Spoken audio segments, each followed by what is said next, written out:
দেখে বোঝারই উপায় নেই বিধ্বস্ত এই ড্রোনের মূল্য আনুমানিক $10 মিলিয়ন। ইরানের আকাশ প্রতিরক্ষা ব্যবস্থার কাছে হার মেনে এভাবেই মাটিতে আছড়ে পড়ে মূল্যবান হারমিস 900 মডেলের চালকবিহীন যুদ্ধযানটি। ইসরায়েলের অত্যাধুনিক অ্যাটাক ড্রোন হারমিস 900 লক্ষ্য করে চালানো হামলার ভিডিও প্রকাশ করেছে ইরানি কর্তৃপক্ষ। দাবি, নজরদারি করতে ইরানের আকাশসীমায় পৌঁছানোর পরপরই ভূপাতিত করা হয় আকাশযানটিকে। ব্যবহার করা হয় surface two air type missile. ইরানের প্রতিরোধে ড্রোন হারানোর কথা স্বীকারও করেছে আইডিএফ। জানিয়েছে ভূপাতিত হলেও নেই তথ্য ফাঁস হওয়ার কোনো ভয়।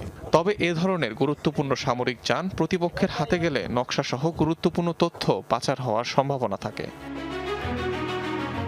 ইসরায়েলি প্রতিষ্ঠান ইলবিট সিস্টেমসের তৈরি একটি নজরদারি ড্রোন হারমিস 900, যার সাহায্যে খুব সহজেই শত্রুপক্ষের গোয়েন্দা তথ্য সংগ্রহ করা যায়।